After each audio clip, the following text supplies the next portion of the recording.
क्यों भाई, अभी तक लोग ज्वाइन करते जा रहे हो?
ये आपका एयर स्प्रिंग है, ठीक है।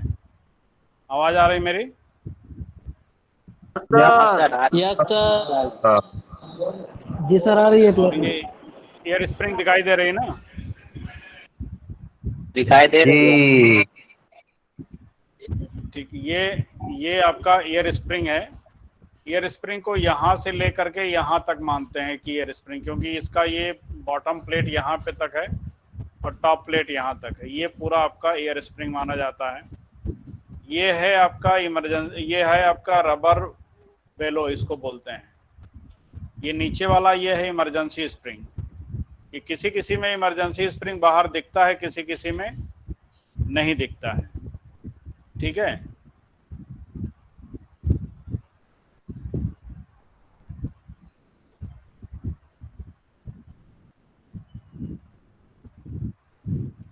तो अभी हमारे कोचेज में क्या लगा रहता था? Coil spring. कॉइल स्प्रिंग को हटा करके हमने एयर स्प्रिंग क्यों लगाया? उसका रीज़न है कि आपका एयर सस्पेंशन, मतलब कॉइल सस्पेंशन से बेटर होता है, तो उससे आपकी राइडिंग क्वालिटी अच्छी हो जाती है। तो मतलब ये हो गया आपका टू इम्प्रूव राइडिंग इंडेक्स या राइडिंग क्वालिटी। दूसरा ये रहता है कि कोच का जो बफर हाइट है या सीबीसी हाइट कह लीजिए, वो इसमें कांस्टेंट रहता है।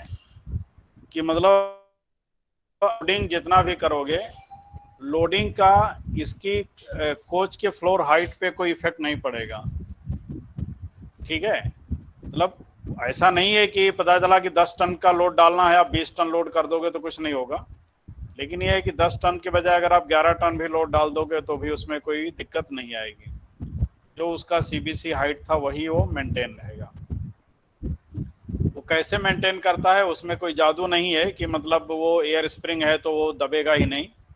वो दबता है लेकिन फिर से वो ऊपर आ जाता है और वो हाइट को मेंटेन कर लेता है। ये है आपका एयर स्प्रिंग।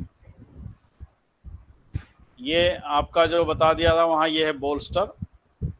ये आपकी एयर स्प्रिंग है, ये यहाँ से लेकर के यहाँ तक। एक ये पार्ट है, इसका नाम है लोड लेवलिंग वाल्व। एक ये लीवर है, इसका नाम है ऑपरेटिंग लीवर। एक ये रॉड के जैसा दिख रहा है, इसका नाम है आपका इंस्टॉलेशन लीवर। ये इसमें हवा भरने के लिए हम फीड पाइप से कनेक्शन लेते हैं, क्योंकि इसमें एयर फीडेड है, एयर स्प्रिंग है तो इसमें हवा चाहिए। तो हवा के लिए इसमें एयर जो हमारा फीड पाइप है वहाँ से कनेक्शन लेकर के इसमें एयर फीड किया जाता है। तो इसमें ये जो एयर आता है वो डायरेक्ट नहीं आता है, वो पहले एक ऑक्सिलरी रिजर्वायर में आता है। उस ऑक्सिलरी रिजर्वायर के बाद में फिर ये आपका जो लोड लेवलिंग वाल्व है इसमें आता है। इससे जो प्रेशर बाहर निकलता है ये आपकी एयर स्प्रिंग में आता है। यहाँ पे इसका इनपुट प्रेशर आता है, आउटपुट प्रेशर आपका यहाँ है और यहाँ है। तो यहाँ देखिए डमी लगा हुआ है, तो एक ही जगह से कहीं से कनेक्शन दिया जाएगा। तो अगर यहाँ से है तो यहाँ डमी रहेगा, और अगर यहाँ कनेक्ट करेंगे तो इधर डमी लगा देंगे। इधर डमी प्लग लगा है, यहाँ से कनेक्शन लेके ये देखिए ये पाइपलाइन आ रहा है। ये आपका एक ऑक्सिलरी रिजर्वायर का काम करता है। जब ये कॉइल स्प्रिंग रहता है तब ये आपकी स्प्रिंग यहाँ से लेकर के इसके डोम के अंदर तक आती है। एयर स्प्रिंग आपका यहीं तक है। तो ये पूरा वॉल्यूम जो है खाली है ये। तो इसमें क्या करते हैं एयर स्प्रिंग के लिए, यहाँ नीचे जो है एक प्लेट वेल्ड करते हैं जहाँ से एयर ना निकले। उसके बाद में एयर स्प्रिंग का जो स्पाइगॉट है जहाँ से एयर फीड होगा उसी के साइज का इस प्लेट में एक फीमेल पोर्शन वेल्ड करते हैं, ये जाकर के उसमें फिट हो जाता है। तो आपका ये पोर्शन जो है ये एज ए ऑक्सिलरी रिजर्वायर का काम करता है और ये 60 लीटर का वॉल्यूम रहता है इसके अंदर। तो आपका प्रेशर यहाँ से इसके अंदर आता है इस ऑक्सिलरी रिजर्वायर में, फिर वहाँ से आपके इस एयर स्प्रिंग में आता है और आपकी एयर स्प्रिंग फूलती है। ये यहाँ पे एक स्टड दिखाई दे रहा है, ये है एक ड्रेन प्लग, कि अगर इस ऑक्सिलरी रिजर्वायर को ड्रेन करना है तो ये प्लग ओपन कर दोगे तो आपका ये स्प्रिंग जो है ड्रेन हो जाएगी। इसके एडवांटेज क्या हैं? Capable to sustain higher load, ये आपका ज़्यादा लोड लेने के लिए कैपेबल है। Maintain constant floor height of coach, आपके कोच का जो फ्लोर हाइट है वो उसको कांस्टेंट मेंटेन करके रखता है, उसमें कम ज़्यादा नहीं होने देता है। जो आपने एक बार सेट कर दिया, जो आपने सेट किया है उसी को वो मेंटेन करके रखता है, उसमें कम ज़्यादा नहीं होता है। अगर आपने कम सेट कर दिया है तो कम रहेगा, ज़्यादा सेट कर दिया है तो ज़्यादा रहेगा, सही सेट कर दिया है तो वो फिर वही रहेगा।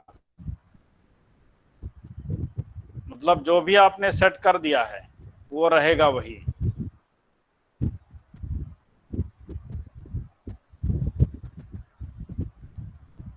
एक मिनट,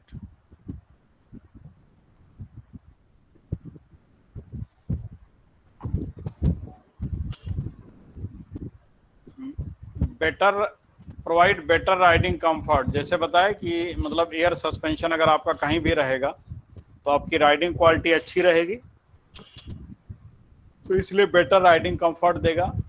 रिड्यूसिंग पैसेंजर फटीग, आपका जो पैसेंजर फटीग है मतलब जो थकान लगती है, एक्सर्शन वो नहीं आएगा। Isolation of structure born noise, क्योंकि इसमें कोई स्ट्रक्चर नहीं है, एयर में कोई स्ट्रक्चर नहीं, आपके कॉइल स्प्रिंग में कॉइल्स हैं तो उसमें चू पू की आवाज़ आ सकती है, इसमें कोई आवाज़ नहीं आएगी। Improve reliability, reduce maintenance effort, ये रिलायबल है और इसमें मेंटेनेंस के लिए कम मेंटेनेंस आता है। ये आपका एक ऑक्सिलरी रिजर्वायर है जो कि ये पाइपलाइन आपकी ये है, ये पीछे फीड पाइप से कनेक्ट होकर के आती है। ये आइसोलेटिंग काग लगा रहता है, डर्ट कलेक्टर, और ये नॉन इटरमॉल फिर ये 150 लीटर का ऑक्सिलरी रिजर्वायर है। इसमें जो इसका जो प्रेशर बाहर निकलता है वो आपकी एयर स्प्रिंग में जाता है और आपकी एयर स्प्रिंग खुलती है। ये है आपकी एयर स्प्रिंग, ये आप यहाँ देखो स्पाइगॉट बाहर निकला हुआ है यहाँ पे, यही आपके बोल्स्टर में जाके फिट हो जाता है जिससे कि इसके अंदर फिर ये एयर आती है और ये फूल जाता है। ये उसका कट मॉडल है, ये आपका है एयर बेलो, ये आपकी नीचे इमरजेंसी स्प्रिंग और ये उसकी टॉप प्लेट है। यहाँ से हवा अंदर आती है तो ये आपका ऊपर चला जाता है। ये आपके एक्चुअल स्प्रिंग है जो कि आपने देखा होगा, यहाँ कट किया हुआ मॉडल रूम में रखा हुआ है। ये आपका रबर बेलो, ये इमरजेंसी स्प्रिंग। आपकी जो इमरजेंसी स्प्रिंग रहती है वो कहने के लिए स्प्रिंग है, एक्चुअल में वो एक रबर का सॉलिड पीस रहता है। तो आपका रबर कहीं भी है वो उसमें कुशन रहता है, वो स्प्रिंग का काम करता है। ये है आपका लोड लेवलिंग वाल्व, ये इसका डिजाइन फिगर है, ये आपका एक्चुअल फिगर है और ये आपका लगा हुआ है। ये आपका लोड लेवलिंग वाल्व, इसमें इनलेट प्रेशर यहाँ ऊपर आता है, स्प्रिंग में जाने वाला प्रेशर यहाँ से या यहाँ से कनेक्ट कर देते हैं, इसके नीचे यहाँ से एग्जॉस्ट रहता है। मतलब ये क्या करता है, आपका जो एयर स्प्रिंग है ये ज़रूरत पड़ने पे ये आपका जो लोड लेवलिंग वाल्व है आपके स्प्रिंग को चार्ज करता है, मतलब उसमें एयर फीड करता है, ज़रूरत पड़ने पे स्प्रिंग के अंदर की एयर को बाहर निकालता है, और जब ये दोनों ज़रूरत नहीं रहती है तो जितना फीड है उस पर वो कांस्टेंट रहता है। मतलब ये जितना एयर आपने फीड कर दिया उसको मेंटेन करके रखता है। इस ऑपरेशन को कंट्रोल कौन करता है, आपका ये जो ऑपरेटिंग लीवर या हॉरिजॉन्टल लीवर कह लीजिए। ये इसमें इसका फिटिंग इस तरीके से जब कोच में लगा रहेगा तो ऐसा रहेगा। ये इसमें ये है कि जब आपका ये लीवर अगर ये ऊपर की तरफ इंक्लाइंड हो जाए, मतलब अभी जैसे हॉरिजॉन्टल है, अगर ये यहाँ आ जाए, अगर ये ऊपर की तरफ इंक्लाइंड होता है तो आपकी एयर स्प्रिंग में हवा फीड करता है ये, और अगर ये नीचे की तरफ इंक्लाइंड हो जाता है तो आपकी एयर स्प्रिंग की हवा जो है बाहर एटमॉस्फेयर में एग्जॉस्ट होती है। और अगर ये पैरेलल है तो पैरेलल में ये लैप पोजीशन में रहता है, मतलब ना तो एयर स्प्रिंग की हवा अंदर मतलब ना तो एयर स्प्रिंग में हवा जाएगी और ना ही एयर स्प्रिंग की हवा बाहर आएगी। तो इसके 3 पोजीशन रहते हैं, आपका ये लैप पोजीशन, ये चार्जिंग पोजीशन और ये वेंट पोजीशन। यही यहाँ पे लिखा हुआ है। अभी ये आपका ऑपरेटिंग लीवर देखिए हॉरिजॉन्टल है, तो यहाँ ऊपर से हवा आ रही है लेकिन ये कहीं नहीं जा रही है। तो ये है आपका लैप पोजीशन।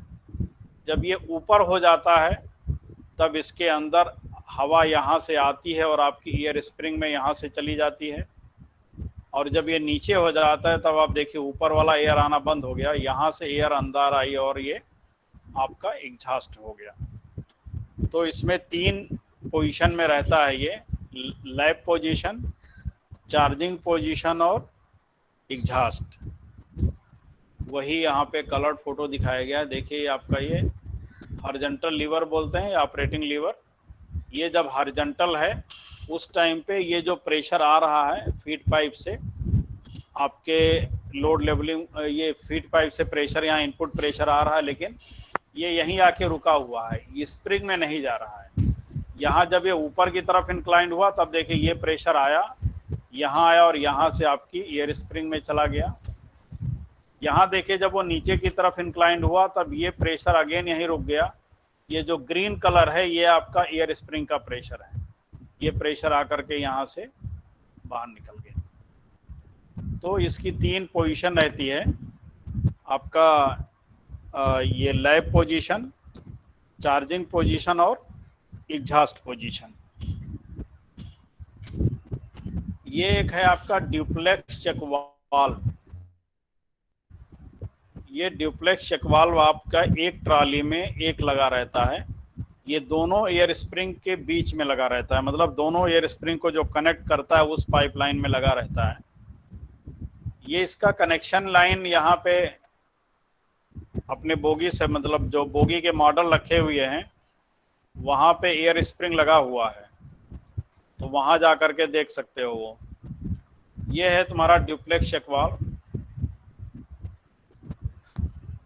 ये आपके दोनों ट्रॉली के, अरे ये दोनों एयर स्प्रिंग के बीच में लगा।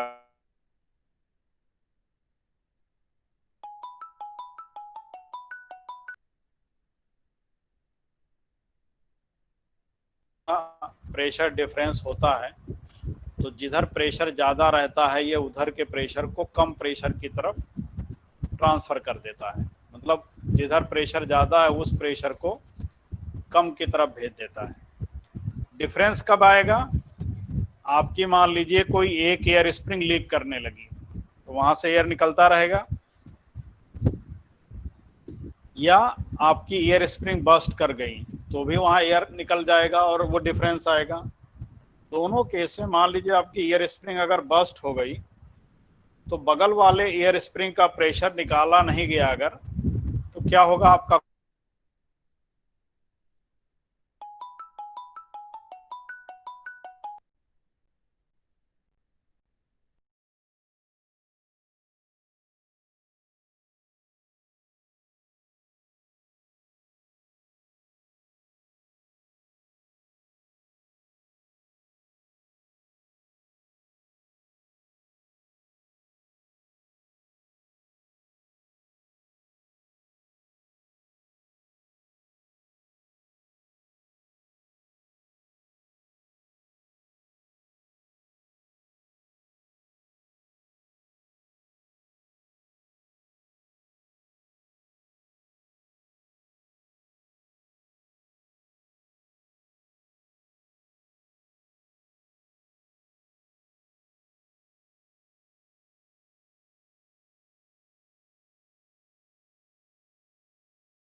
स्प्रिंग सेम ऐसे ही इसके पीछे साइड है, उससे कनेक्ट रहता है। ये दो होल हैं आपके, इसी से प्रेशर जो है दोनों एयर स्प्रिंग का प्रेशर कनेक्ट रहता है। मतलब इसमें एक में इस स्प्रिंग का प्रेशर रहता है, दूसरे में उसका प्रेशर आने के लिए जगह रहती है।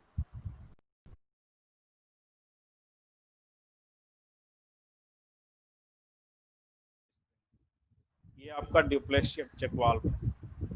इसका प्रेशर देखो, अगर ग्रीन कलर है तो ये देखिए यहाँ पे आकर के ऊपर है और यहाँ आके रुका हुआ है। इस वाली एयर स्प्रिंग का प्रेशर देखिए इसके डायफ्राम के नीचे है। तो जब जितना प्रेशर इधर है उतना प्रेशर इधर है तो क्या रहेगा, ये सीट पे बैठा रहेगा, क्योंकि यहाँ ऊपर स्प्रिंग लगी हुई है, ये इसको प्रेस करके रखेगी। तो इधर वाला प्रेशर इसके ऊपर रुका हुआ है और इधर वाला प्रेशर आपका इसके नीचे रुका हुआ है। तो ना तो इधर का प्रेशर इधर आएगा और ना ही इधर का प्रेशर इधर आएगा। अब मान लीजिए कि ये P1 जो है इसका प्रेशर कम हो गया, तो यहाँ प्रेशर कम हो जाएगा, तो ये क्या करेगा, इसको लिफ्ट कर देगा। ये लिफ्ट हो जाएगा तो क्या होगा, ये वाला प्रेशर ऐसे आएगा और यहाँ लिफ्ट हो गया है तो यहाँ से अंदर घुस के यहाँ से इस साइड में निकलता रहेगा। सेम चीज़ इस साइड में होगी। तो इसमें यह है कि अगर आपका प्रेशर डिफरेंस 1.5 kg का होता है तो एक साइड का प्रेशर जिधर कम प्रेशर है उधर ट्रांसफर होता है।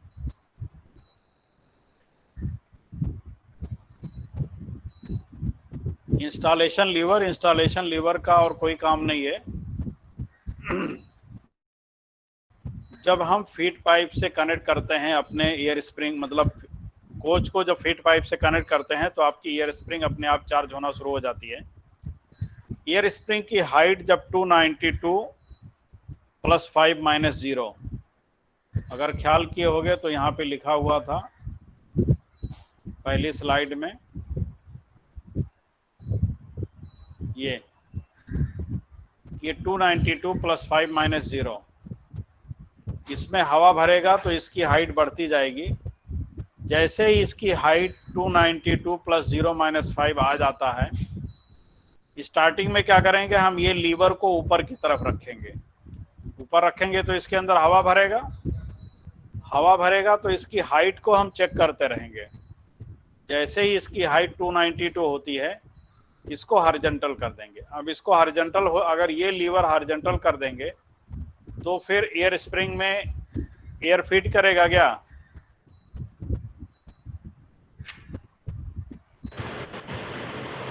नहीं सर, नहीं करेगा। नहीं करेगा। अगर ये हम हॉरिजॉन्टल कर देंगे तो ये फिर फर्दर इसमें एयर नहीं फीड करेगा। तो क्या करते हैं, पहले हम मैनुअली इसको ऊपर रखते हैं। 292 आने के बाद में इसको हॉरिजॉन्टल करके, इसकी लंबाई कम ज़्यादा होती है, ठीक है। इसकी लंबाई जो है आप यहाँ से घुमाओगे तो लंबाई कम ज़्यादा होती है। यहाँ पे चकनट लगे हुए हैं, ये चकनट को ओपन करके घुमाओगे तो लंबाई कम ज़्यादा होगी। जैसे इस केस में इसकी लंबाई अगर हम कम कर दें तो ये हॉरिजॉन्टल हो जाएगा। तो इसकी लंबाई कम ज़्यादा करके इसको क्या करते हैं, हॉरिजॉन्टल में करके फिर ये चक नट को लॉक कर देते हैं। सेम यही प्रोसीजर चारों एयर स्प्रिंग में करते हैं कि जब एयर स्प्रिंग की हाइट 292 आ जाती है उसके बाद में इसको हॉरिजॉन्टल करके लॉक कर देते हैं।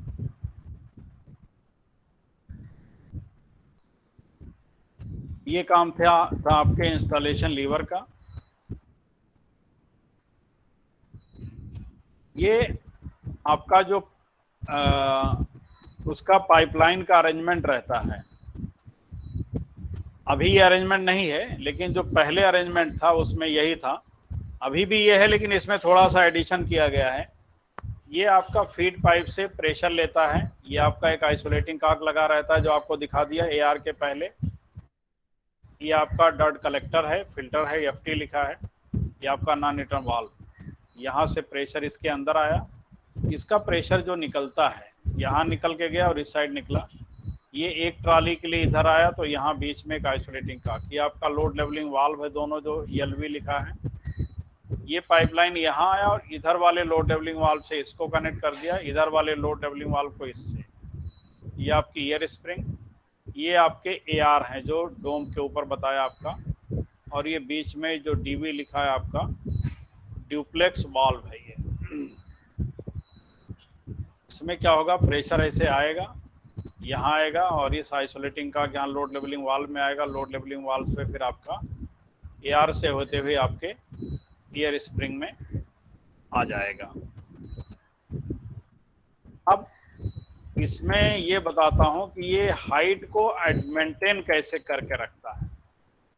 तो हाइट आपने एक बार सेट कर दिया है, उसको ये मेंटेन कैसे करता है वो बताता हूँ आपको। ये देखो, ये फीड पाइप से जो बताया ना, ये फीड पाइप से आ रहा है। ये आइसोलेटिंग का dirt collector, non return valve, और फिर ये ऑक्सिलरी रिजर्वायर में गया। उस साइड में इसके ऐसे ही पाइप बाहर निकलेगी, वहाँ से प्रेशर ये निकल के हम यहाँ से लाके जोड़ देंगे कहीं, और फिर ये एक ट्राली के लिए चला जाएगा और इधर वाला दूसरी ट्राली के लिए। सर अगर आप इस फिगर को एज्यूम कीजिए, ये मान लीजिए हॉरिजॉन्टल हो गया, तब क्या हुआ आपका, ये हाइट 292 हो गया। अब ये हाइट 292 आ जाने के बाद में आप अपना बफर हाइट या सीबीसी हाइट चेक करो। अगर आपका सीबीसी हाइट, जो सीबीसी हाइट है उसकी लिमिट होती है एयर कंडीशन में 1105 से 1090। सीबीसी हाइट आपकी जो रहती है वो 1105 से 1090।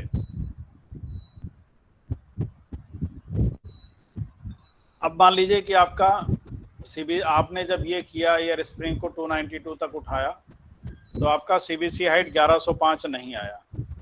आपको 1105 रखना है तो क्या करते हैं, यहाँ पे सिम डालते हैं। यहाँ आप देखो एक वॉशर जैसा दिख रहा है कुछ, वो सिम डालने के लिए यही है आपका जो कार बॉडी बोल्ट मैंने बोला था। तो ये कार बॉडी बोल्ट है और ये बॉडी से कनेक्टेड है। ये आपके बोल्स्टर पे रखा हुआ है। इसी को ओपन कर देंगे तो आपकी बॉडी और बोगी अलग हो जाएगी। क्या करते हैं, इसको लूज करते हैं, इधर ये नट और इस साइड में भी ये इस साइड का नट यहाँ है। उसके बाद में क्रेन लगा के या जैक लगा के इसको उठाते हैं तो बॉडी ऊपर उठ जाएगी, बोगी यहीं रहेगी। थोड़ा सा उठाते हैं, फिर यहाँ पे सिम डाल देते हैं अंदर जितना रिक्वायर्ड है। तो आपकी हाइट अब मान लीजिए 1105 आपकी बफर हाइट, सीबीसी हाइट आ गया। उसके बाद में आपका ये हॉरिजॉन्टल है। अब लोडिंग होगी, अगर मान लीजिए तो लोड कहाँ आएगा, पहले यहाँ आएगा, यहाँ के थ्रू बोल्स्टर पे आएगा। तब क्या होगा, आपकी एयर स्प्रिंग नीचे दबेगी। आपका ये लोड लेवलिंग वाल्व किससे कनेक्टेड है, ये बोल्स्टर से। ये बोल्स्टर से कनेक्टेड है ना। ये एंड किससे कनेक्टेड है, लोड लेवलिंग वाल्व से। ये एंड कनेक्टेड है इंस्टॉलेशन लीवर से, और इंस्टॉलेशन लीवर किससे कनेक्टेड है आपका, ये बोगी फ्रेम से। बोगी फ्रेम आपका फिक्स है, वो ना तो ऊपर जाएगा ना ही नीचे आएगा। इसमें मूविंग पार्ट क्या है आपका, ये बोल्स्टर। चूंकि लोड इस पे आएगा तो ये नीचे दबेगा, लोड कम हो जाएगा तो वो ऊपर जाएगा। अब ये हॉरिजॉन्टल है, तब ये गाड़ी आपकी टेयर कंडीशन में थी। इसमें लोडिंग होगी जब, तो क्या होगा, ये नीचे दबेगा, उस टाइम पे ये क्या होगा, आपका ऊपर की तरफ इंक्लाइंड होगा। चूंकि ये वाला एंड फिक्स है और ये बोल्स्टर नीचे आ रहा है, तो ये भी नीचे आएगा, तो ये पॉइंट आपका नीचे आएगा, तो ये ऊपर की तरफ इंक्लाइंड होगा। जैसे ही ऊपर की तरफ इंक्लाइंड होगा, इसमें एयर स्प्रिंग में हवा भरना शुरू हो जाएगा। हवा भरेगा तो क्या होगा, फिर ये ऊपर उठेगा। तो ये कितना इंक्लाइंड हुआ, जितना ये लोड से नीचे आया था उतना ही अगर हम इसको ऊपर कर दें तो हॉरिजॉन्टल हो जाएगा। फिर तो इसमें एयर भरना शुरू करेगा। कब तक भरेगा, जब तक ये फिर से हॉरिजॉन्टल ना हो जाए। जैसे ही वो हॉरिजॉन्टल हो जाएगा, उसमें एयर फीड करना अपने आप बंद हो जाएगा। तो आपका सीबीसी हाइट जितना कम हुआ था उतना फिर वो वापस रीगेन कर गया। अब मान लीजिए कि किसी स्टेशन पे जाके उसके सामान उतार दिए गए या पैसेंजर सारे उतर गए, तो क्या होगा, अभी चूंकि हवा ज्यादा इसमें भरा हुआ है तो क्या होगा, ये ऊपर उठेगा। ये एयर स्प्रिंग ऊपर उठेगी, हवा कम, मतलब हवा ज्यादा है, लोड कम हुआ तो ये ऊपर उठेगा। तब क्या होगा, अब ये हॉरिजॉन्टल में था, जब ये ऊपर जाएगा तो क्या होगा, फिर ये आपका नीचे की तरफ इंक्लाइंड हो जाएगा जी। नीचे की तरफ इंक्लाइंड होगा तो क्या होगा, आपके एयर स्प्रिंग का एयर जो है बाहर निकलेगा। एयर स्प्रिंग की हवा बाहर निकलेगी तो एयर स्प्रिंग दबेगी। अब ये नीचे की तरफ इंक्लाइंड था, तो जब ये नीचे आएगा तो एक टाइम आएगा फिर ये हॉरिजॉन्टल हो जाएगा जी। तो जितना वो ऊपर गया था उतना नीचे आएगा, तभी हॉरिजॉन्टल होगा ना जी सर। तो आपका बफर हाइट या सीबीसी हाइट पहले जितना था उतना फिर हो जाएगा। ये इस तरीके से एयर स्प्रिंग में आपका सीबीसी हाइट जितना एक बार आप सेट कर देते हैं वो वही मेंटेन रहता है, इसमें कम ज्यादा नहीं होता है। सर एयर स्प्रिंग के लिए सर अलग से ऑक्सिलरी रिजर्वायर होता है क्या? हाँ, एयर स्प्रिंग के लिए पाइपलाइन अलग से सेटअप कर बनाना पड़ता है, उसमें अलग से रिजर्वायर सर, ऑक्सिलरी रिजर्वायर अलग होता है इसके लिए क्या? हाँ, इसके लिए अलग है ना, इसके लिए अलग रहेगा।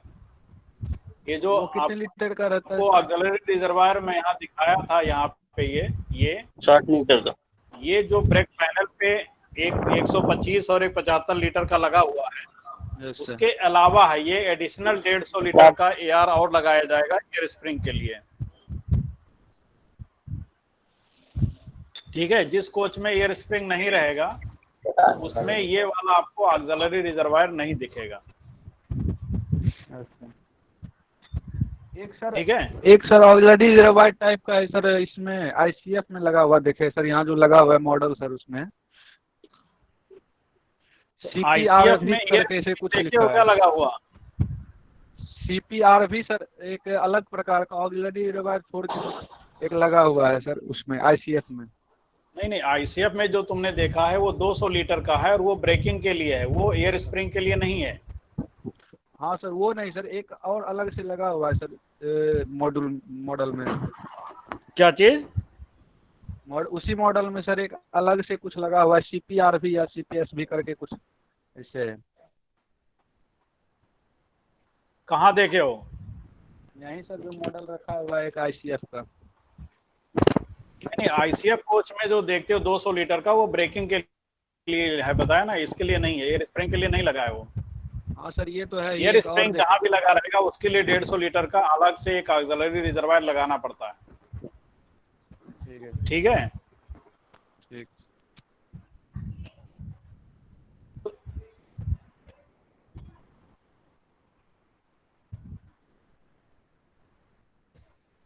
ये इसका पाइपलाइन का कनेक्शन था। ठीक है, कि यहाँ से प्रेशर आया फीड पाइप का और ये आपका इस तरीके से लोड लेवलिंग वाल्व में लोड लेवलिंग वाल्व होते हुए एयर स्प्रिंग में जाता था। ये समझ में आया कि आपकी एयर स्प्रिंग काम कैसे करती है? Yes sir. अब इसमें एक, यस सर, अभी तक की डिजाइन में एक ये प्रॉब्लम था, जो ये लाइन डायग्राम आपको दिखाया, ये पहले की लाइन डायग्राम है। इसमें प्रॉब्लम ये था, मान लीजिए आपकी ये वाली एयर स्प्रिंग बस्ट कर गई, तो क्या होगा, आपका प्रेशर यहाँ से आएगा और ऐसे होकर के यहाँ से निकलता रहेगा। तो इंजन में गेज लगा रहता है, वहां पे ड्राइवर को पता चलेगा कि हमारा फीड पाइप का प्रेशर जो है कम हो रहा है, लेकिन कम कहाँ से हुआ है ये उसको वहां से नहीं पता चलेगा। वो क्या करेगा, गाड़ी में से उतरेगा, उसके बाद में एक एक कोच को देखता हुआ आएगा, क्योंकि प्रेशर लीक होने के कई सारे कारण हैं। हो सकता है आपका एंगल कॉक है वो लीक कर रहा हो, कहीं आपका एयर होस डिस्कनेक्ट हो गया हो, या कहीं कोई पाइपलाइन टूट गई हो। तो वो क्या करेगा, एक एक को चेक करता हुआ आएगा, उसमें उसको टाइम लगेगा। दूसरा ये है कि ये स्प्रिंग जैसे ही बस्ट करेगी, आपका कोच एक साइड में झुक जाएगा और ड्राइवर क्या करेगा, गाड़ी को नॉर्मल स्पीड, जो सेक्शन की स्पीड दी हुई है, मान लीजिए 110 की गाड़ी चला रहा है, तो 110 किलोमीटर की स्पीड में गाड़ी चलाता रहेगा जब तक कि उसकी निगाह उसके एफपी गेज पे नहीं जाएगा, क्योंकि फीड पाइप के ड्रॉप होने से गाड़ी को ब्रेक नहीं लगता है। ब्रेक लगने के लिए जरूरी है कि आपकी गाड़ी में बीपी का प्रेशर ड्रॉप हो, तभी आपकी गाड़ी को ब्रेक लगेगा। अब मान लीजिए अगर उसने नहीं ख्याल किया, नहीं देखा वो, तो क्या करेगा, गाड़ी को नॉर्मल स्पीड से चलाता रहेगा और जब तक आपकी गाड़ी चलेगी आपकी गाड़ी अनसेफ रन करेगी। इस प्रॉब्लम को सॉल्व कर